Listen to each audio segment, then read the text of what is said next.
Hello, once again, I am Karthik Tiwari before you to complete rest of the topic. That day we started clause and we completed noun clause also. Okay, noun clause also completed. Today I am with adjective clause. Okay, its another name is relative clause. Adjective clause को relative clause भी कहा जाता है. The reason is, इसके पीछे कारण क्या है? Adjective clauses start with relative pronouns and relative adverbs, जिस कारण से adjective clause को relative clause भी कहा जाता है. आते हैं. That day I told all of you that keep it in your mind that noun clause noun का काम करता है, adjective clause adjective पे काम करता है, adverb clause adverb का काम करता है. ठीक है. An adjective clause does the functions of an adjective. Adjective clause क्या करता है? विशेषण उपवाक्य विशेषण एडजेक्टिव का काम को करता है. तो अपरेंटली एडजेक्टिव क्लॉज भी क्या करेगा? ये नाउन को प्रोनाउन को क्वालिफाई करेगा. और ये नाउन या प्रोनाउन कहाँ पे रहेंगे? ये प्रिंसिपल क्लॉज में रहेंगे. इन शॉर्ट वी कैन से संक्षेप में कह सकते हैं कि प्रिंसिपल क्लॉज में आए हुए नाउन या प्रोनाउन को एडजेक्टिव क्लॉज क्वालिफाई करता है, उसकी विशेषता बताता है. One more thing is which is to be kept in your mind, that is adjective clause जिस नाउन या प्रोनाउन को क्वालिफाई करता है उसको एंटीसीडेंट कहा जाता है. ठीक है. तो आते हैं लौट के एक बार. This is the boy for example this is the boy who came yesterday. यह वही लड़का है जो कल आया था. Okay, let's look at this second one. I lost the book that you gave me. मैंने उस किताब को खो दी जो तुमने मुझे दी थी. याद कीजिए उस दिन मैं बताया था कि नाउन क्लॉज हमेशा क से शुरू होता है. कहाँ, कब, कैसे, कौन, किसको, किसने, हर हाल में क आएगा. और एडजेक्टिव क्लॉज या रिलेटिव क्लॉज हमेशा ज से शुरू होता है. तो यहाँ पे देखते हैं, this is the boy who came yesterday. यह वही लड़का है जो कल आया था. तो who came yesterday, no doubt it's an adjective clause. ये क्या है? एक एडजेक्टिव क्लॉज है. Let's take this second one. इस दूसरे वाक्य को लेते हैं, सेकंड सेंटेंस को लेते हैं. आई lost the book that you gave मी. मैंने उस किताब को खो दी जो तुमने मुझे दी थी या जो आपने मुझे दी थी. जो फिर देखते हैं जा आ रहा है. So we can say from here that you gave me, it's an adjective clause. It's an adjective clause. But this third one is a bit of different from both these sentences. ये तीसरा sentence जो है ये दोनों sentences से थोड़ा different है. थोड़ा डिफरेंट क्या है? इन दोनों सेंटेंसेज में देखते हैं हम लोग एडजेक्टिव क्लॉज कहाँ है? सेंटेंस में पीछे है. But in this one, I mean in this sentence, the water that we drink is not pure. पानी जो हम लोग पीते हैं वो शुद्ध नहीं होता है. तो यहाँ पे मैं अंडरलाइन किया हूँ दैट वी ड्रिंक को. It's an adjective clause. ये क्या है? Adjective clause. क्योंकि दैट वी ड्रिंक जो हम लोग पीते हैं, फिर देखते हैं जब से शुरू हो रहा है, तो ये एडजेक्टिव क्लॉज है. तो एक क्वेश्चन यहाँ पे अराइज होता है, ठीक है, इसमें एडजेक्टिव क्लॉज को बीच में क्यों डाला गया है, या बीच में क्यों इसमें एडजेक्टिव क्लॉज है? इन दोनों सेंटेंसेज की तरफ पीछे क्यों नहीं है? तो इसका रीज़न है, ये बहुत बड़ा रीज़न है, इसको दिमाग में रखा जाना चाहिए कि एडजेक्टिव क्लॉज जिस नाउन या प्रोनाउन को क्वालिफाई करता है वो नाउन या प्रोनाउन जस्ट एडजेक्टिव क्लॉज के पहले होना चाहिए और सटा हुआ होना चाहिए.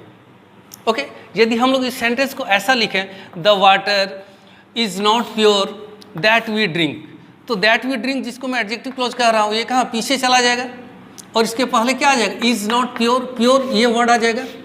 तो ये तो नाउन है, इट्स नॉट अ नाउन. ये नाउन नहीं है. यहाँ पर जिस नाउन की विशेषता बताई जा रही है उस नाउन को एडजेक्टिव क्लॉज के पहले रखना है. तो यहाँ विशेषता बताई जा रही है वाटर की, इसलिए इस सेंटेंस को ऐसा स्प्लिट करके बीच में इंसर्ट कर दिया गया है एडजेक्टिव क्लॉज को. Okay,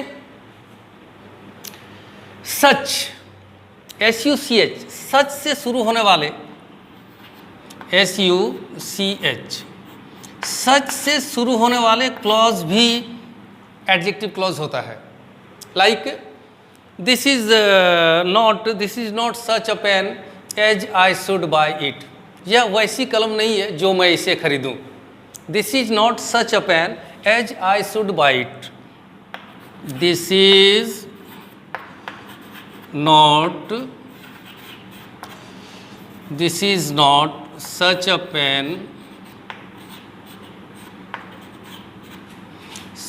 pen as I should buy it.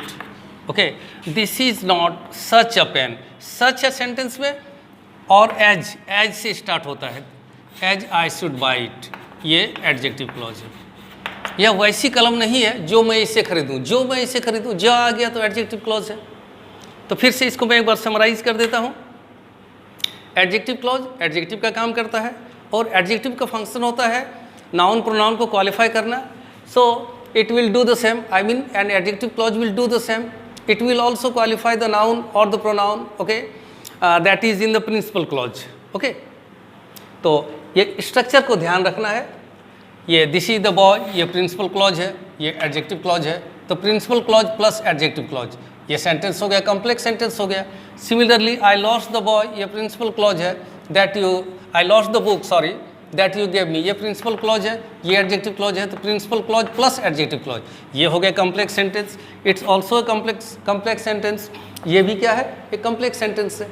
Okay, next, after the completion of the adjective clause, let's proceed towards adverb clause.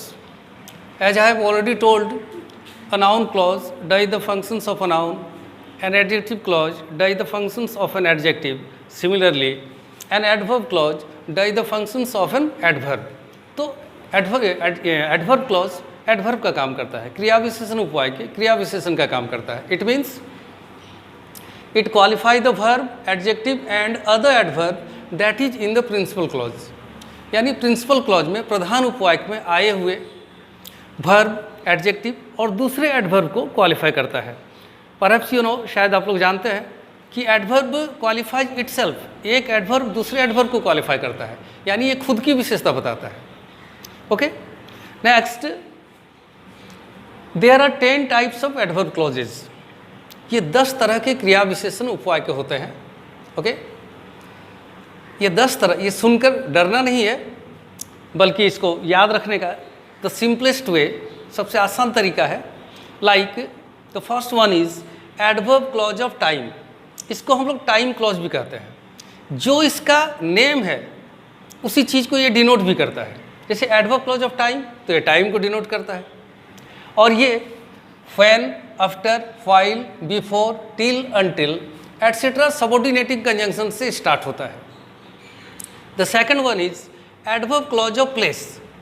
Okay, स्थानवाचक क्रिया विशेषण उपवाक्य, इसको हिंदी में कहते हैं। तो ये प्लेस को डिनोट करता है and it starts with where and wherever subordinating conjunctions. Okay, next, the third one is adverb clause of purpose. ये पर्पस को, the purpose of any action, the purpose of any action को ये denote करता है and it starts with that, so that, lest. Lest means otherwise, अन्यथा, नहीं तो। All these are subordinating conjunctions. इन सबऑर्डिनेटिंग कंजंक्शन से adverb clause of purpose start होता है। Next, adverb clause of reason और कॉज। ये रीजन या कॉज, कारण को बतलाता है and it starts with as, because, since etcetera subordinating conjunctions. All these are subordinating conjunctions. एक चीज़ दिमाग में रखना है, सबऑर्डिनेटिंग कंजंक्शन से ही सबऑर्डिनेट क्लॉज स्टार्ट होता है और सबऑर्डिनेट क्लॉज का ही पार्ट है noun clause, adjective clause and adverb clause. Okay, next, number 5, adverb clause of condition. Condition means यहाँ स्थिति नहीं, कंडीशन मीन्स यहाँ शर्त, condition, and it starts with if, in case, unless, should, had etcetera subordinating conjunctions. Okay, थोड़ी confusing बात है यहाँ पे, but you have not to be confused. Should ये मॉडल वर्ब भी है और सबऑर्डिनेटिंग कंजंक्शन भी है। जब ये मॉडल वर्ब के रूप में यूज़ होता है, शुड मीन्स चाहिए, और ड्यूटी को डिनोट करता है, एडवाइस को। ठीक है, फिर नेक्स्ट वीडियो में आएंगे। जब शुड सबऑर्डिनेटिंग कंजंक्शन के रूप में रहता है तो इसका अर्थ होता है यदि, इफ। सिमिलरली हैड, ये हैड क्या है, हेल्पिंग वर्ब है, हैज़ हैव का पास्ट टेंस। लेकिन जब ये सबऑर्डिनेटिंग कंजंक्शन के रूप में रहता है तो हैड का अर्थ होता है यदि। Had you gone to Delhi you would have seen the red fort, यदि तुम दिल्ली गए होते तो लाल किला देखे होते। तो यहाँ पर हैड का अर्थ क्या हो रहा है? इफ, यदि। नेक्स्ट, 6th टाइप और 6th kind of adverb clause is adverb clause of result और इफेक्ट। ओके, कारण, प्रभाव, सॉरी कारण नहीं, प्रभाव, परिणाम, ये दैट से स्टार्ट होता है। और एडवर्ब क्लॉज ऑफ रिजल्ट या इफेक्ट दैट सबऑर्डिनेटिंग कंजंक्शन से स्टार्ट होता है, लेकिन इसके प्रिंसिपल क्लॉज में सो या सच रहता है। ये गौर करने वाली बात है।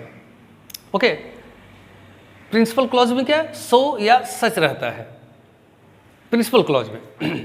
Next, adverb clause of comparison, तो इससे कंपैरिजन का बोध होता है और ये स्टार्ट होता है एज और देन, ये सबऑर्डिनेटिंग कंजंक्शन से। Next, adverb clause of manner, manner तौर तरीके, ये एज इफ सबऑर्डिनेटिंग कंजंक्शन से स्टार्ट होता है। Similarly next number 9, adverb clause of contrast. Contrast means the opposite situation, concession, contrast. Okay, and it starts with though, although, even if. Okay, although he is rich he is dishonest. Okay, though he is poor he is honest. तो ये contrast opposite situation को बतलाता है। Okay, and the 10th one, the last one is adverb clause of proportion. इसमें क्या होता है? Proportion, समानुपात, proportion. Like the higher we go the cooler it is, the more he has the more he wants. Okay, ये सब क्या proportion को denote कर रहा है। तो इस तरह से एडवर्ब क्लॉजेस के 10 पार्ट्स होते हैं, 10 टाइप्स होते हैं। बट इसको याद रखना बहुत ही ईजी है, बिकॉज जो इसका नेम से ये डिनोट भी वही करता है। Okay, okay, I conclude the topic with adverb clause and see all of you with another topic, okay, in the next class. Okay, bye till then.